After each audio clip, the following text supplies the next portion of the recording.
नफ्स इमाम हुसैन अलैहिस्सलाम और नफ्स यजीद। आज हम नफ्सियाती बात करेंगे, उस फिज़िकल जंग की बात नहीं करेंगे, क्योंकि हम जानते हैं कि हर इंसान के अंदर, हर इंसान की नफ्सियात के अंदर नफ्स हुसैनी भी है और नफ्स मलहून यजीद भी है।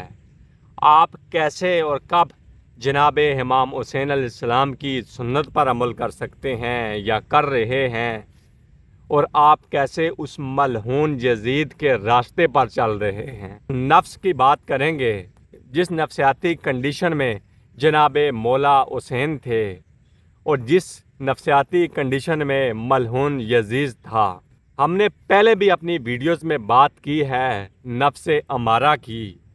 कहाँ जनाब इमाम हुसैन अलैहिस्सलाम और उनका कलील मगर नूर से भरपूर लश्कर, और कहाँ उस मलून यजीद का नफ्स अमारा की ग़ुलामी में लथपथ कसीर बड़ा लश्कर। कैसे जनाब इमाम हुसैन को रब ने हमेशा के लिए अमर कर दिया और कैसे उस मलून यजीद को रब ने हमेशा के लिए ताकत होने के बावजूद गर्क कर दिया, ज़मीन बोस कर दिया।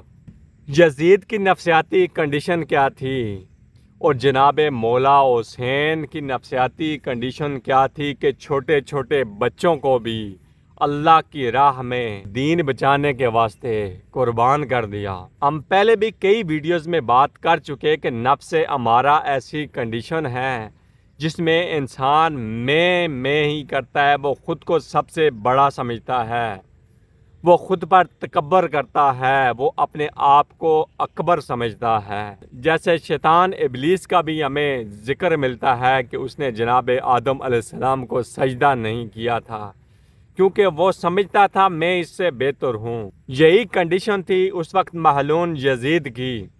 यजीद खुद को बेहतर समझता था क्योंकि वो नफ्स अमारा की ग़ुलामी में था, वो दुनिया की लालच में था, वो सच को छुपाता था, झूठ को फैलाता था।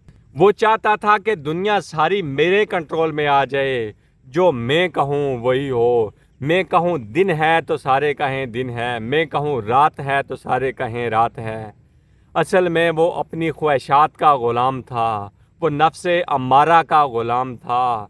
यजीद मलून चाहता था कि जो मैं कहूँ वही दीन बन जाए, जो मैं कहूँ वो सच बन जाए, जो मैं कहूँ वो झूठ बन जाए। यानी वो अपनी ख्वाहिशों को इस दुनिया पर नाफज करना चाहता था। बज़ाहिर नाम का तो वो मुसलमान था, लेकिन हकीकत में वो एक शैतान था, वो मलहून था।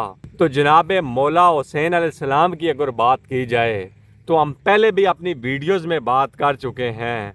नफ्स अमारा, नफ्स लवामा, नफ्स मुल्हिमा, नफ्स मुतमिना, नफ्स मर्जिया, नफ्स राजिया और नफ्स कामिला।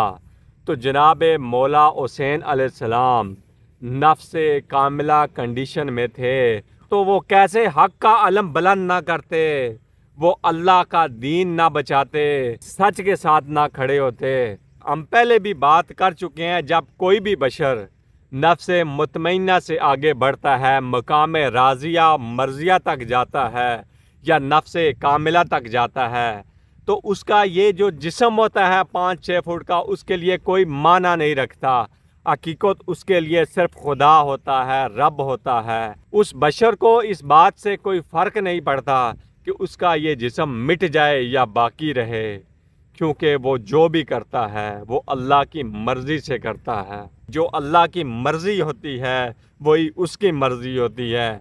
इसीलिए अल्लाह पाक फरमाते हैं कि मैं तुझसे राज़ी हूँ, तू मुझसे राज़ी है। और जब नफ्स कामिल कंडीशन में वो बशर होता है, तो हम पहले भी बता चुके, नफ्स कामिल कंडीशन अंबिया कराम की होती है, उनके साथियों की होती है। जब ऐसी कंडीशन में कोई भी बशर चला जाता है तो उसको दुनिया की लालच नहीं रहती।